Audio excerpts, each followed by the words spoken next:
Confianza y seguridad en tiempo real, fortaleciendo la resiliencia digital en Colombia. Es el diálogo que nos ha convocado el día de hoy y precisamente para hablar de este tema y para introducirnos a lo que será esta conversación está con nosotros Alberto Menghini. Él es el jefe de cooperación de la Unión Europea en Colombia. Bienvenido a Caracol Radio. Muchas gracias, Orlando. Muchas gracias a nuestros invitados hoy. Hoy para este conversatorio, para abordar este tema de la ciberseguridad y cómo construir esta resiliencia digital en Colombia, hemos traído aquí desde la Unión Europea unos ejemplos de lo que se está construyendo en esta alianza euro-colombiana. Hoy tenemos el privilegio aquí en este conversatorio de tener a Roberto Peña Cárdena, que es de Mnemo. Mnemo es una empresa altamente especializada en temas de ciberseguridad y es una empresa realmente eurocolombiana, en el sentido de que tiene la cabeza en España, pero tiene buena parte de sus operaciones aquí en Colombia y creo que nos pueden decir mucho de cómo se ve la ciberseguridad, de cómo se abordan los desafíos de la ciberseguridad. Tenemos a una querida amiga y voz muy distinguida del sector TIC en Colombia, Sandra Urrutia, que en este momento es secretaria TIC del departamento de Boyacá y que en las semanas pasadas nos ha acompañado en un intercambio con Europa, específicamente en Italia, donde pues ahí se han tenido varias conversaciones de tipo institucional y con empresas privadas que creo que también pueden aportar mucho a esta conversación.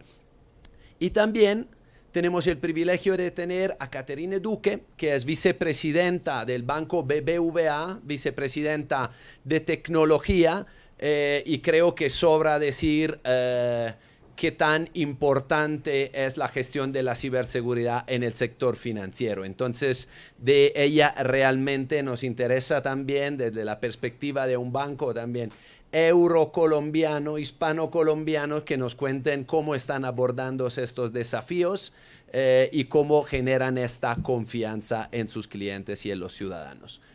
Así que un panel de lujo. Los dejo en tus manos, Orlando.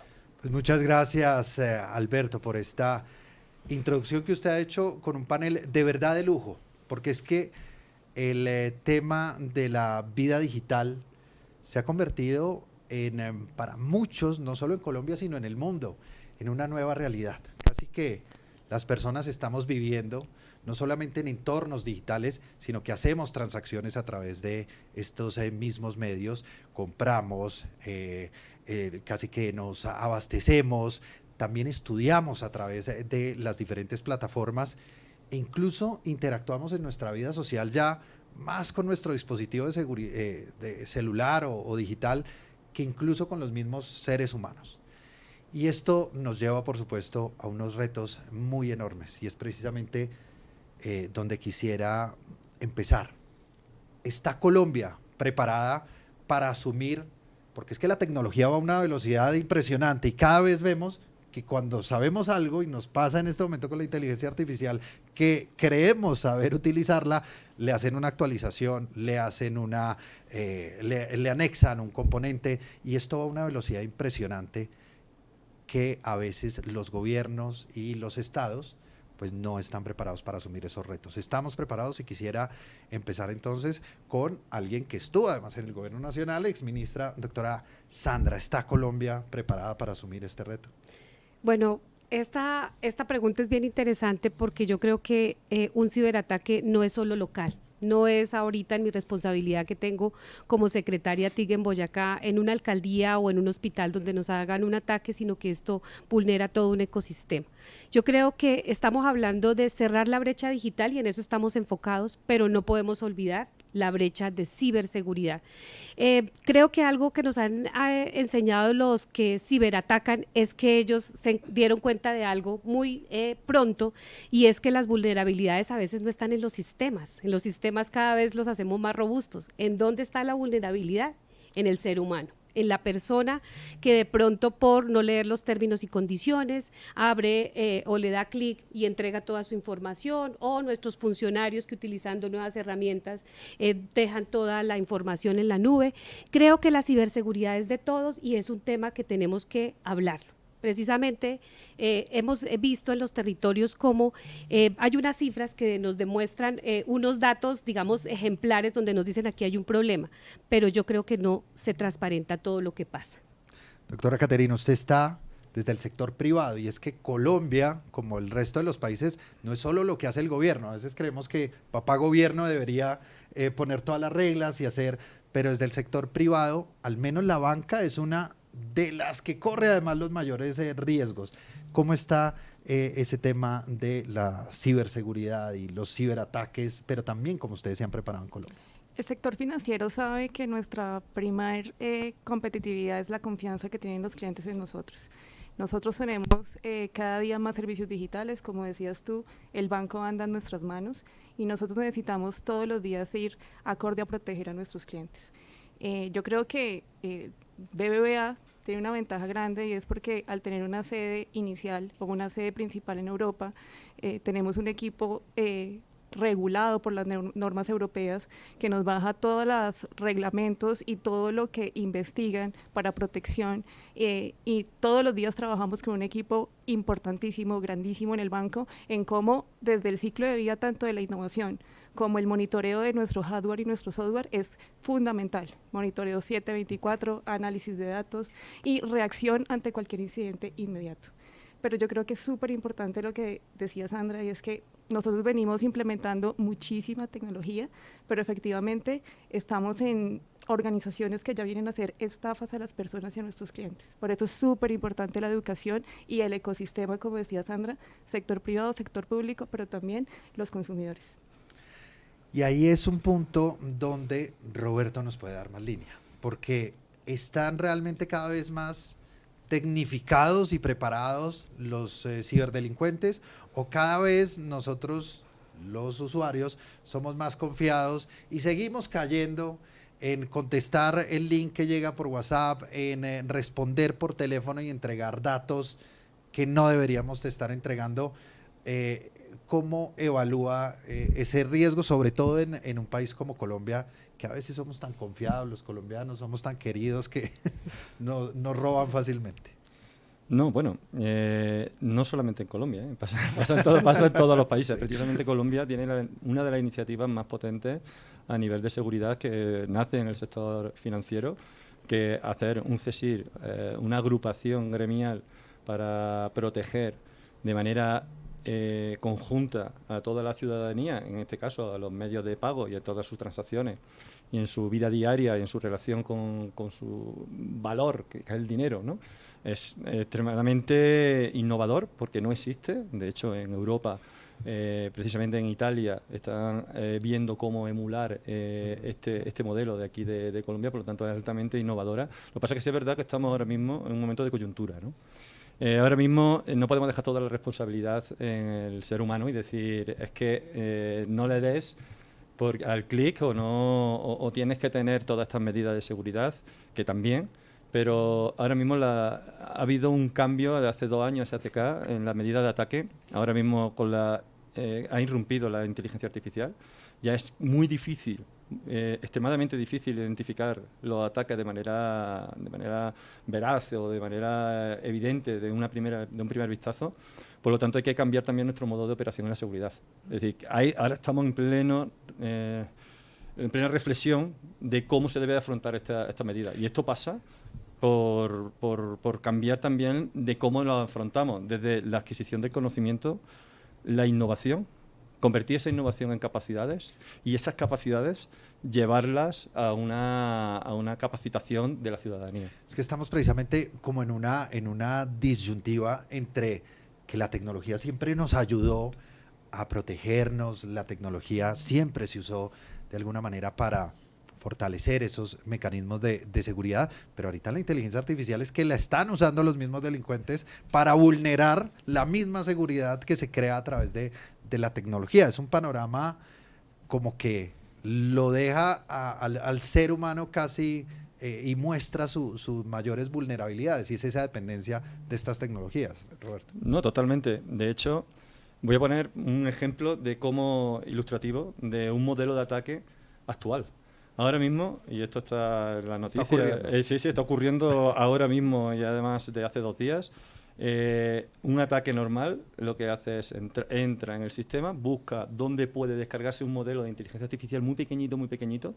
Cuando se lo ha descargado, no hace un ataque contra una máquina, hace cientos de ataques contra todo el sistema a la misma vez. Es decir, esto no ha ocurrido nunca. Es decir, antes siempre había un patrón, había una ruta que podía defender nuestra defensa y nuestros protocolos que están alineados, que una alerta despierta una actividad, y decir, no estamos preparados para este modelo. Por lo tanto, la irrupción de la IA no solamente es para el ciudadano una actividad que habilita capacidades, sino que el riesgo se ha multiplicado hasta un punto de que poder abordarlo ahora mismo está lejos de nuestras capacidades con las medidas tradicionales. Me consta que está innovando, pero esa innovación la tenemos que llevar a unas capacidades reales en la infraestructura. En el caso del sector privado, vicepresidenta, ¿cómo maneja la banca y las empresas, las organizaciones, esta nueva realidad, este uso de la inteligencia artificial? Efectivamente vemos que la IA no es que nos abra un problema adicional, sino que lo amplifica. Antes, cosas que hacían personas, como decías, unificadas o en escala pequeña, ahora se amplían. O sea, pueden ser más veloces, pueden atacar muchos más factores. Entonces, nosotros en la banca tenemos y sabemos que tenemos que atacar la IA con IA. Tenemos que innovar para poder detectar también rápidamente, para también cubrirlo rápidamente. El problema no es la IA, es su uso, ¿no? Al final. Es su uso, y nosotros tenemos que innovar interiormente para que nuestra tecnología también aplique IA para defendernos. Y por eso estamos trabajando en innovar, en conocer, en que las personas se formen en cómo hacer aplicativos con IA para poder defendernos en medidas de ciberseguridad.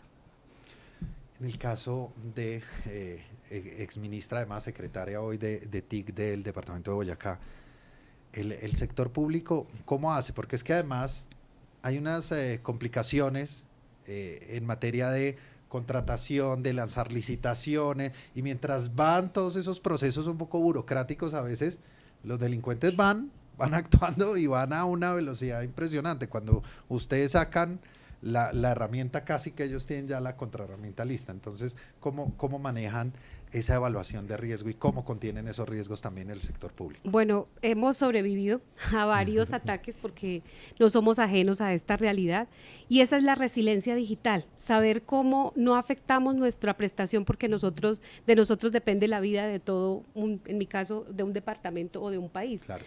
Cuando estamos fuera del sector de los temas TIC, pues afectamos la salud, la educación, la seguridad. ¿Qué hemos hecho en esos casos? Yo creo, a la escala que hemos tenido, es buscar cómo no paramos. Hay que tener siempre como un respaldo para no parar todo el servicio. A nosotros nos han hecho ataques cibernéticos que nos han bajado nuestra página web, y la página web es la razón de ser de una gobernación, porque allí se registran los trámites, se publica todo. ¿Qué hacemos mientras tanto? Informar a la ciudadanía y rápidamente restablecer el servicio. Por eso esta conversación es tan importante, porque hoy en día hemos sobrevivido, y yo sé que los ataques son imposibles de prevenir, porque pues no sabemos, pueden venir de muchos lugares del mundo. Aquí, ¿qué es lo importante? La cooperación, es entender lo que hemos hablado todos. Esto no es solo el ciudadano, que hay que formarlo, es también de las organizaciones. Hay algo que nos ha reflejado lo que nos ha pasado, y es que ahora invertimos en ciberseguridad, porque eso sucedía antes, que un ciberataque nos ocurría y pues tratábamos de no informar, de no decir, sino que restablecer rápidamente el servicio. Hoy en día no, hoy en día hay que comprar las licencias, hay que mirar los sistemas, hay que capacitarnos, pero no solamente es un talento especializado, no solamente es capacitar al ingeniero que va a manejar el soporte, hay que capacitar a la madre cabeza de familia, hay que capacitar al niño que está en el colegio, al docente, al campesino que está ya hoy en día en Boyacá hay drones que monitorean los cultivos.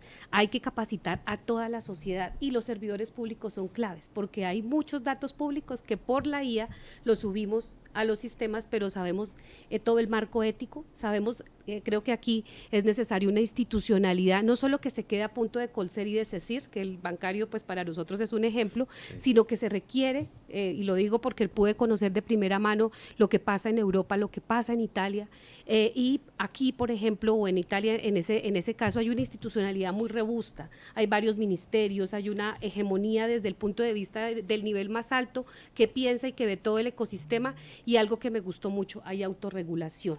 Hay empresas de los diferentes sectores con centros de pensamiento en donde ya están pensando pues precisamente cómo anticiparnos a estos temas que pueden apagarnos. Ya nos ha pasado, ¿no? Con los vuelos, con todo. Usted, doctora Sandra, tocaba un tema que es fundamental, y a veces uno ve Colombia rezagada en materia de esa mano de obra, ese talento que se requiere en las organizaciones, en el sector público, en toda esta estructura.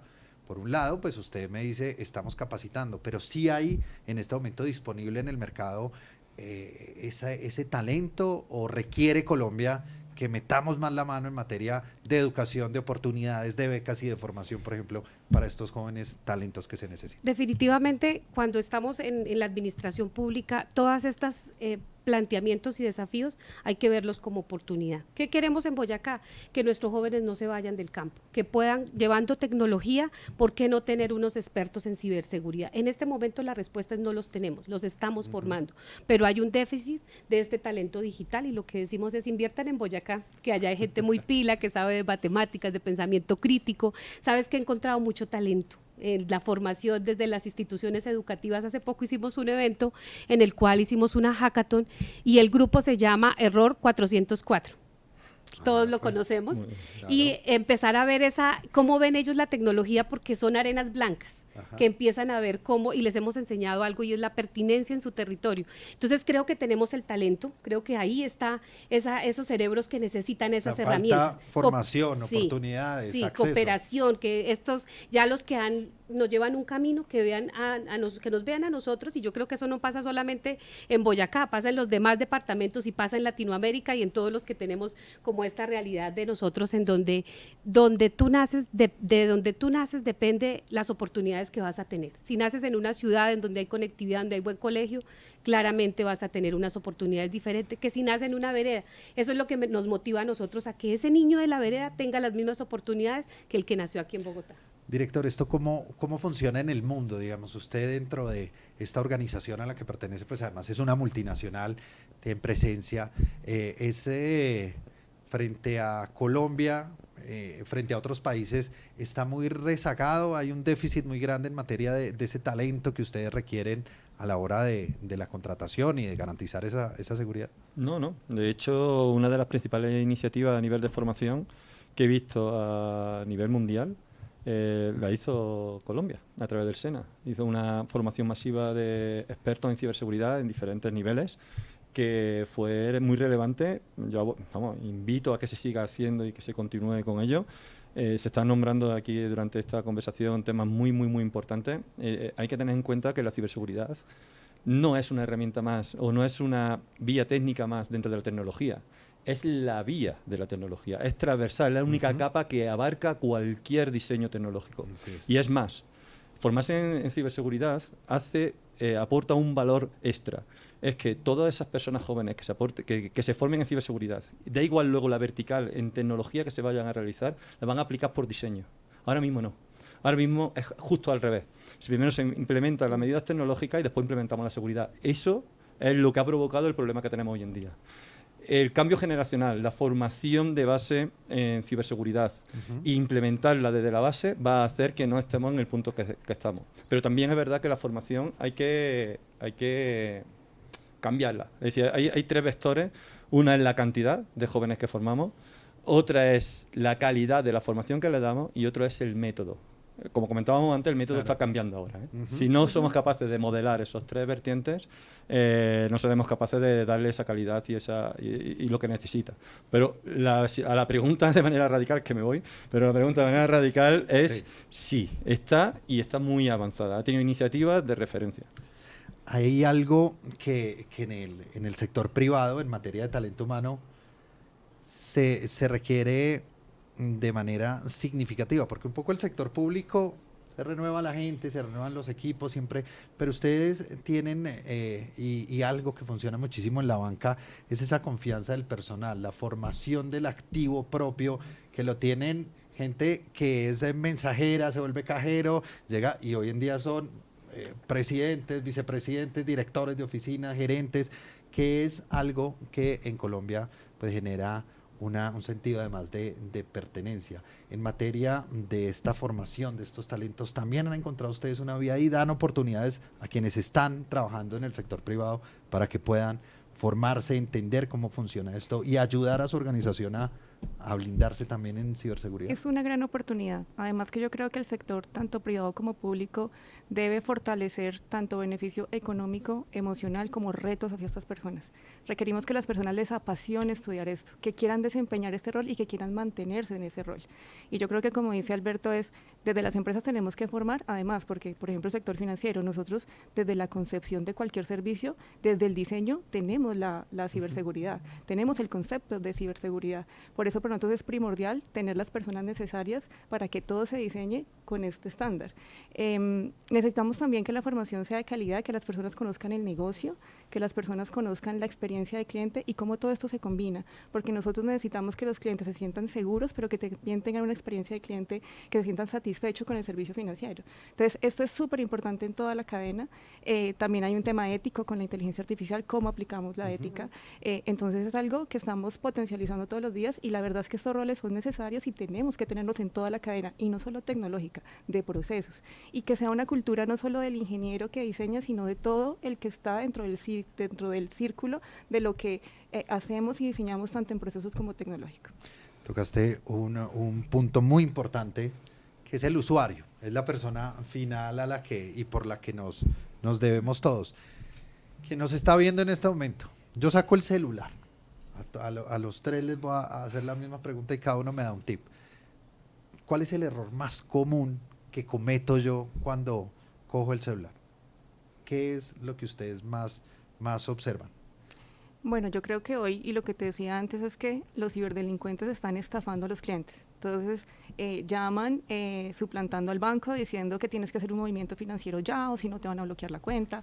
Yo creo que las personas... Llaman desde las cárceles. Sí, o sea, sí. Es impresionante. Lamentablemente es un problema que tiene nuestro sistema carcelario en Colombia, pero es que tienen call center, ¿no? Y ellos tienen allá, o sea, a los vecinos no les funciona el celular, pero dentro de las cárceles funcionan los celulares. Y esto, aunado a que ellos tienen los perfiles y demás de sus usuarios, y cuando llaman como si realmente estuviera llamando el banco, hablan igualito al call center y le roban la información a la gente. Real, y además que los clientes, nosotros hemos invertido mucho en tecnología para factor de autenticación, segundo factor de autenticación, pero cuando el cliente es el que opera la aplicación y él mismo hace la acción para estafarse a sí mismo, es muy difícil para el sector poder protegerlo. Entonces, es importante decirle a los usuarios, no duden en llamar al banco cuando tienen alguna duda, cualquier link, cualquier llamada. El banco nunca va a estar llamando para que transfieras fondos, para que hagas una actividad financiera porque el banco lo necesita. Y yo creo que eso es lo que más hoy está afectando a los usuarios.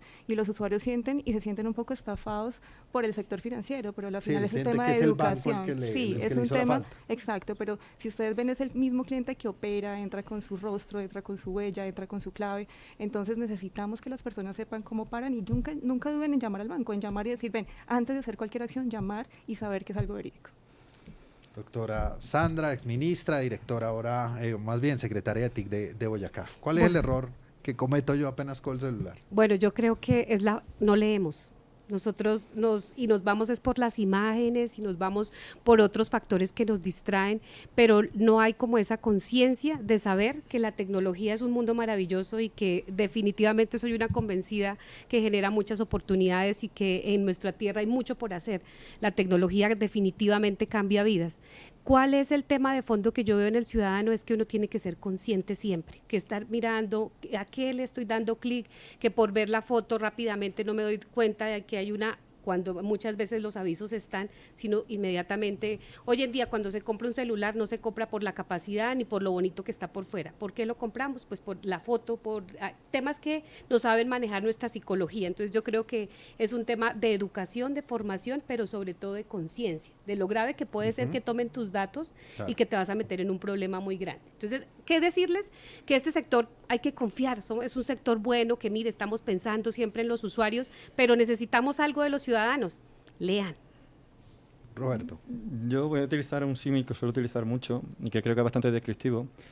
El problema cuando cogemos nuestro móvil es que creemos que entramos en nuestra casa, en nuestro hogar, nos sentimos a gusto, vemos a nuestros amigos en las redes sociales, es decir, nos sentimos confortables. Cuando en realidad estamos entrando en el barrio más peligroso de la ciudad más grande del mundo. Sí, entonces, claro. El problema es que lo que creemos y lo que pasa en realidad. Y esa diferencia es lo que crea tanto riesgo cuando en el uso, no solamente de los terminales móviles, sino de cualquier terminal, terminal digital. En el momento que seamos conscientes de lo que realmente significa entrar en nuestro terminal, nada más entrar en nuestro terminal y tomemos la misma medida de seguridad que tomamos, que cuando vamos a un barrio que sabemos que, bueno, que tengo que guardar las cosas, no puedo ir ostentoso, tengo que hacer, es decir, ir mirando y fijándome a ver quién hay en la acera. Cuando realmente seamos conscientes de ello, yo creo que la tecnología cambiará y los riesgos se reducirán drásticamente. Ya empezamos a cerrar este diálogo. Lamentablemente podríamos hablar muchísimo más del tema de ciberseguridad, pero sí quisiera, como para ir cerrando, hablar de que ningún país puede enfrentar solo esta problemática. Esto bien lo dice Roberto, es un tema global, mundial. ¿Cómo y qué papel está jugando precisamente esa cooperación internacional, la Unión Europea que está aquí presente, y además tomar el ejemplo de los que ya saben y donde tienen algunos recursos más importantes, tienen un mayor desarrollo sin duda, pues no, hay que reconocer, somos un país del tercer mundo como llaman, pero hay que recoger esas buenas experiencias. ¿Qué papel juega esa cooperación, Roberto? Bueno, hay que tener en cuenta que desde siempre o desde hace muchísimos años había una colaboración muy estrecha donde intentamos traer las mejores prácticas que vemos, no solamente de Europa, sino del resto del mundo, donde aquí en Colombia se innova continuamente y se eleva también mucho ese nivel de buenas prácticas y que aprendemos también y que las integramos dentro del propio ecosistema. Pero yo, si tuviese que destacar al nivel de cooperación, una de las principales actividades que hace mejorar el sector y la práctica de la ciberseguridad es la innovación. En Colombia se innova. Exministra. Bueno, para mí creo que lo más importante son esas lecciones aprendidas, porque ya nos llevan años en esa buenos estándares en donde la ciberseguridad es una ventaja competitiva. Y yo creo que esa conciencia tenemos que tenerla acá en Colombia, y es que el marco europeo no se enfoca tanto en solo sancionar, sino cómo crea esa confianza, esos estándares, por eso la innovación y por eso la formación de talento.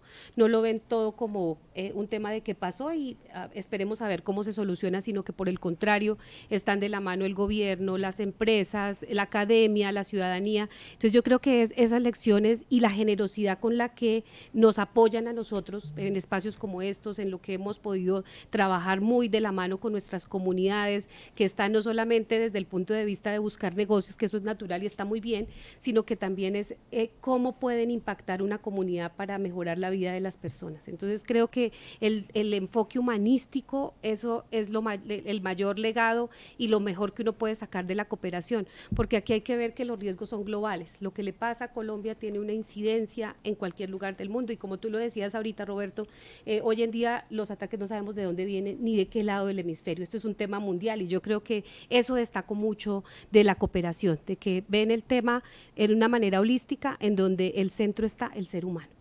Vicepresidenta. Bueno, Europa ha evolucionado desde la protección hacia la resiliencia, y yo creo que también tiene normativas como DORA, NIS2, en donde nosotros podemos adaptarlas aquí en Colombia. Yo creo que Europa nos ha demostrado que la ciberseguridad es una disciplina. en donde tenemos que tenerla desde cualquier punta empresarial y no solamente tecnológica. Y yo creo que podemos aprender de esto, poder tomar buenas prácticas y que estas normas vayan a toda la cadena, o sea, a todos los sectores, porque si nos protegemos todos, tenemos un ecosistema protegido aquí en Colombia. Bueno, yo quisiera que en 20 segundos cada uno, que nos vamos quedando ya, nos vamos quedando sin tiempo. Si nosotros nos encontráramos en 5 años, de acuerdo con lo que se proyecta, de acuerdo con el nivel de riesgo que ustedes van encontrando, ¿creen realmente que Colombia puede decir que ganó la batalla de ciberseguridad? Yo creo que sí, si toma las decisiones ya y si toma sobre todo acción en la institucionalidad, en las inversiones, en la educación. Creo que el diagnóstico ya lo tenemos, las buenas prácticas las conocemos, la invitación es acción. Esto no podemos dejarlo para mañana, tenemos que trabajar. Igual yo creo que sí, si todos invertimos lo necesario en poder llegar a ello. Yo creo que todas las organizaciones deben tener la misma importancia de la ciberseguridad, tener la misma inversión tecnológica y que todos compartamos normas y reglas para poder tener un estándar. Pero yo creo que tenemos a las personas, tenemos la forma de llegar y tenemos el talento. Entonces yo creo que sí podemos llegar a ello. Roberto. Es un pelín más pesimista en el sentido de que yo creo que nos veremos. Pero no podemos cerrar este día. No, verdad que todavía no he terminado. Yo creo que nos veremos diciendo, estamos luchando y mantenemos la muralla en pie. Es decir, y eso es un reto que nada más que llegar con esa muralla en pie, para tanto para Colombia como para cualquier país, es un logro y podemos estar más que contentos. Pues sin duda un panorama muy complejo, pero pese a Roberto, tenemos un optimismo de que Colombia está trabajando, va por buen camino, existe el talento, existe la mano de obra, hay que prepararnos, hay que abrir las oportunidades, hay que formarnos, por supuesto, pero, y gracias a la Unión Europea por permitir promover este diálogo, porque sin duda esa cooperación internacional y aprender de las experiencias del mundo, de lo que está pasando en Europa y otros países, van a permitirnos que Colombia abra esa puerta de oportunidades. Y es que el tema aquí es que estamos hablando de confianza. La confianza, sin duda, es como la infraestructura de este mundo digital, pero fortalecerla, ganarla, construirla, no es fácil y tenemos todo un camino por delante. Yo le doy gracias a nuestros panelistas de lujo, a la Unión Europea por promover este diálogo y sigan siempre estos diálogos de Prisa Media Caracol Radio, construyendo país.